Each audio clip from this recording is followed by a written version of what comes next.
to the Most High Yahweh Ba'Shem and His Son Yahweh Shai on this day. This is about to be a series called The History of Our Nationality. And I am Elijah Israel from the 12 Gates of Israel. This is for the hopeful elect scattered throughout the four corners of the earth.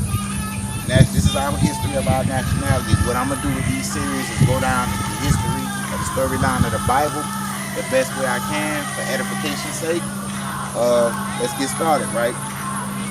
Now, with this segment, we're going to start with post-flood. When I say post-flood, we're going to start post-flood from Noah and his sons because everybody know Adam and Eve was our forefathers at the beginning of all civilization, and then came down Cain and Abel all the way down to to the post-flood, to Noah. And the reason why I'm gonna start with the post-flood from Noah because that's when our government begins to reign after it rained 40 days, 40 nights. And the Most High symbolized a rainbow to show that the world would never be destroyed with rain ever again. But you got these abominations, these abominable people, these denominations taking the rainbow and making it a abominational thing. Stand for abominational thing. When the rainbow was stood for it never raining again 40 days and 40 nights, destroying the earth, right? So we're going to start with post-flood, right? It says Noah had three sons, Ham, Shem, and Japheth. Ham was the progenitor of the dark races, not the Negroes, but the Ethiopians, the Canaanites, and the Ethiopians, the Canaanites, and the Cushites, right? So we're going to start this off because it's terrible to note the difference between a Hamite and a Shamite, right? The difference between a Hamite and a Shamite. I hope y'all can see it for edification's sake, right? So, right, you really look right here, you can see that this is a Hamite, a so-called African, and this is a Shamite, a so-called African American. So it's imperative to start with that because they confused us throughout the slave trade, throughout our history, having us think that we was Africans or African Americans. So Ham was the forefather of the dark races, not the Negroes, but the Ethiopians, the Cushites, and the Canaanites, right? Shem was the progenitor of the Israelites, of the Hebrew races, which is our bloodline forefather, and our race started from Shamites, not the Hamites, but Shamites, which eventually became Hebrew, which eventually became Israelites. I had to start that off first for edification's sake, right? Shem had three sons. Shem had many sons, Salakia, until Abraham was born. God gave Abraham the nation and made him the father of the faith and promised his descendants of the land of Canaan, which today is known as the land of Israel, right? So let's go to it, right? Let's go to Genesis chapter 22 and verse 1. Alright. Genesis chapter 22 and verse 1. Right?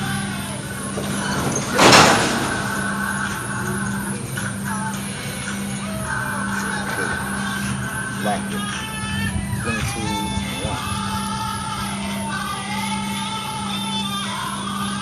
Alright. This is the book of Genesis chapter 22 and verse 1. And it came to pass after these things that God did tempt Abraham and said unto him, Abraham, and he said, Behold, here I am. And he said, Take now thy son, thy only son Isaac, whom you lovest, and give thee into the land of Moriah, and offer him there for a burnt offering upon the mountains, which I will tell thee of. So the first thing the Most High did was told Abraham to sacrifice his son Isaac, which was a Hebrew, who he had made with his Hebrew wife Sarah, right? Ishmael was made by his maidservant Hagar, which she was not Hebrew, but Sarah was Hebrew.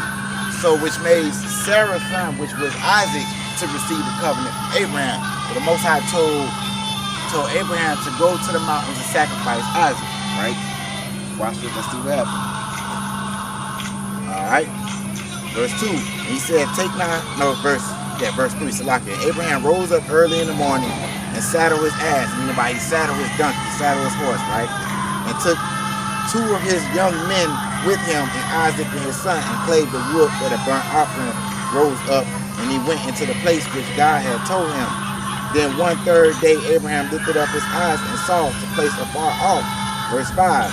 And Abraham said unto his young men, abide ye here with the ass, meaning by stay here with the horse, with the donkey, while he goes continue to sacrifice his son, right? And Abraham said unto his young men, abide ye here with the ass, and I will go yonder and worship and come again to you.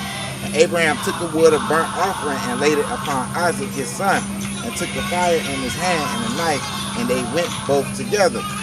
Verse 7, and Isaac spake unto Abraham his father, and said, my father. And he said, here I am, son. And he said, behold, the fire and the wood, but where the lamb or the burnt offering, right? Right? So right now, Abraham has taken Isaac up to the mountain to sacrifice him. Salakia. Right. Salakia. Abraham has taken his son Isaac up to the mountain as the Most High commanded him to do and sacrifice him. So as Isaac helping his dad gather the woods and everything for him to be sacrificed, Isaac asks his father, what is the sacrifice? Who is the sacrifice, right? Behold, it says, and Abraham his father, he said, my father. He said, here I am, my son. And he said, behold, the fire and the wood, but where's the lamp for the burnt offering? And Abraham said, my son will provide himself a lamp for burnt offering. So they went both of them together. So he told him, like, you are the burnt offering, son. And Isaac was cool with it, right? He was cool with it. So Abraham was obedient for serving, for offering his son. And Isaac was obedient for getting ready to offer himself up into the Most High, right? Let's see what happens. Here we are. Verse 7. Verse 9. And they came into the place which God had told him of. Abraham built an altar there and laid the wood in order and the bound, and Isaac his son, and laid him on the altar upon the wood. So he laid Isaac on the altar. He was about to sacrifice his son. And Isaac was so G, he was willing to sacrifice his life for the Most High. You know what I'm saying? He laid there with obedience, right? Watch this. And verse 10, this is Genesis chapter 22 and verse 10. And Abraham stretched forth his hand and took the knife to slay his son, right? Watch this. To slay his son. And the angel of the Lord called unto him out of heaven and said, Abraham, Abraham. And he said, here I am. He said, lay not thy hand upon the lad, neither do thou anything unto him for now. And now thou fearest God, seeing thou hast not withheld thy son, thy only son, from me. So what happened was the Most High came and told Abraham, since you was obedient, right, that I'm not going to sacrifice your son. I'm not going to kill your son. But instead of killing your son, I'm going to give you the covenant of your lineage being my chosen people because you obeyed my commandments. And your son will receive the covenant because he obeyed my commandments. So that's how Abraham, our forefather, became our father of faith, because he obeyed the Most High, and he took an offering. He was about to offer his son. So by him about to offer his son, like the Most High said, he gave him the nation. He chose him of being the nation, and he gave his son Isaac the covenant, right? Right. Boom. So Isaac gets older, right? Isaac marries Rebecca, right? Let's see what happened. Now, Isaac gets older. Abraham passed the covenant down to him. Abraham passed away. Isaac gets older. Isaac marries Rebecca, and now the covenant is given to Isaac, right? Let's see what happened to Isaac, right? So it went from Abraham, Isaac, and it's going to go to Jacob, and then eventually Jacob changed the name to Israel, and that's where we got the Israelites. But we're going to go according to the history of the Bible, right? So Isaac is older now, right? This is the book of Genesis, chapter 25 and verse 19. And these are the generations of These are the generations of Isaac, Abraham's son. Abraham begat Isaac, and Isaac was 40 years old when he took Rebekah to wife. So Isaac was 40 years old when he took Rebekah as wife. Now, when he met Rebekah, the story was when he met Rebekah, Rebekah was so beautiful, he fell in love with Rebekah off rip. And he walked up to her and he kissed her, pretty much told her, like, you're going to be mine. Then he went to negotiate the marriage amongst Rebekah's father, which is what we sign as a certificate You know, because brothers like to go to the courthouse and get married, but really not understanding a marriage was a bond covenant that man made with that woman to the Most High. So he wrote the marriage certificate, and then he took Rebecca into the tent and laid with her. He popped her. That was his marriage. You know, and he came out the tent and he said he loved her ever since, right? So this is now, they're grown now, they're about to have kids, right? All right, let's move right along.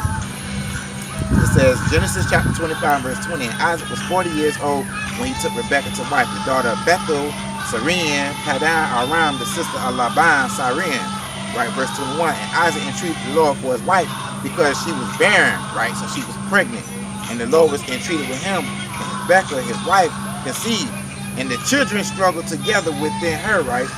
And she said, if it be so, why am I such? And she required the Lord, meaning by she was having so much birth pains, right? She went and inquired the Lord, and Isaac went and inquired the Lord, right? That's why they see what the Most High said, right? Verse 22. And the children struggled together within her, and she said, if it be so, why am I thus? She required the Lord because she was in pain, right? Verse 23. And the Lord said unto her, two nations are in thy womb, and two manner of people shall be separated from thy bowels, and one shall be stronger than the other, and the elder shall serve the younger. So right, so he let her know there's two twins in her body, two nations of people that's going to hate each other from now until the end of time, and then one is going to be stronger than the other, right? And one is going to serve the other, right? Seems like black versus white, right? Strongest white, black is stronger than white, right? We outlast white, right? But just move right along, not to get off the subject, right? Right, verse 23, and verse 24, Genesis 25 and 24. And when her days to be delivered fulfilled, behold, there were twins in her womb. And the first came out red all over like a hairy garment, and they called his name Esau. Now, you got some white people that try to play on our intelligence and say that, well, the Bible don't describe Esau as being white. Well, back in those ancient words, the bywords was not created. When I say bywords, I mean black, white, was not created. So the Most High went off what he's seen. So being unsemitic and playing on words, right, understanding that a white person is red when they get mad. You take a white person, slap them on their face, they turn red, right? So the Most High knows what he meant, who he was talking about when he said red as a hairy garment. So we know that the white man is red like a hairy garment. So, right? So Esau first came out red all hairy like a hairy garment. They call his name Esau. After that came his brother out, and he took hold of Esau's heel, and his name was Jacob, right? So when Esau came out first as a hairy garment, and Jacob came behind him holding his hip as a symbol, right? As a symbol of Esau being the end of the world and Jacob being the beginning and follower. Not going to go into that in this segment right here, right? Right? It says, after that came out his brother, he had took hold of Esau's heel, right? His name was called Jacob. Isaac was 80 years old when she bare them, right? Verse 27, and the boys grew, and Esau was a cunning hunter, a man of the field. So pause.